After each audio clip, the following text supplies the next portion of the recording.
இப்போ நம்ம வீடியோ பார்த்துட்டு இருக்க நேயர்களில் வந்து கண்டிப்பாக 40 வயசில் இருக்க யாராவது ஒருத்தங்க இருப்பாங்க. அவங்க முக்கியமாக உடல் எடை அதிகமாக இருக்கிறவங்களா இருப்பாங்க. உடல் எடை கம்மி பண்ணுங்கிற நோக்கத்தில் இருப்பாங்க.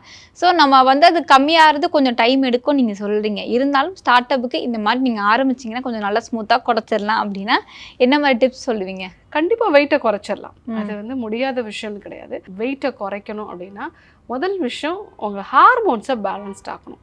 ஸோ ஹார்மோன்ஸை பேலன்ஸ் ஆக்கணும். 40 வயசுக்கு மேலே அவங்களுக்கு ஈஸ்ட்ரோஜன் கொஞ்சம் கொஞ்சமாக குறையுது அப்படின்னா ஃபைட்டோ ஈஸ்ட்ரோஜன் இருக்கக்கூடிய உணவுகளை வந்து எடுத்துக்கணும். உணவுப் பொருட்களில் எள்ளு, அதே மாதிரி ஃப்ளாக்ஸ் சீட்ஸ்ன்னு சொல்லக்கூடிய ஆளி விதை, இதில் எல்லாமே வந்து ஃபைட்டோ ஈஸ்ட்ரோஜன் வந்து நிறையா இருக்குது. சோயா சார்ந்த உணவுகளும் வந்து எடுத்துக்கலாம். சோயா வந்து வேக வச்சு நம்ம எடுத்துக்கலாம். இதில் ஃபைட்டோ ஈஸ்ட்ரோஜன் கிடைக்கிறதுனால இந்த வகையான உணவுகளை அடிக்கடி நம்ம வந்து சேர்த்துக்கலாம். அதே மாதிரி அதிகமாக பால் சார்ந்த உணவுகளை, காஃபி, டீ நிறைய எடுத்துக்கிறது, இதை வந்து கொஞ்சம் அவாய்ட் பண்ணிவிட்டு நிறைய காய்கறி கீரைகளை வந்து நம்ம எடுத்துக்கணும். ஸோ இதில் இருக்கக்கூடிய நார்ச்சத்துங்கிறது வெயிட்டை குறைக்கிறதுக்கும் பசியை மந்தப்படுத்துறதுக்கும் யூஸ்ஃபுல்லாக இருக்கும். ஸோ இந்த மாதிரியான உணவுப் பொருட்கள் வந்து எடுத்துக்கலாம்.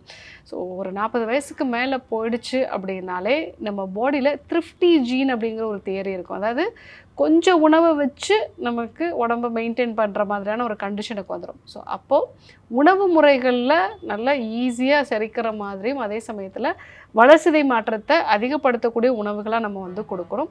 ஸோ அதுக்கு தான் காய்கறி கீரைகள் எடுத்துக்கிறது, எள்ளு, ஃப்ளாக்ஸ் சீட்ஸு, சோயா சார்ந்த உணவுகள் வந்து நம்ம எடுத்துக்கலாம். டாக்டர் ஸ்ரீவர்மாஸ், அழகும் ஆரோக்கியமும்.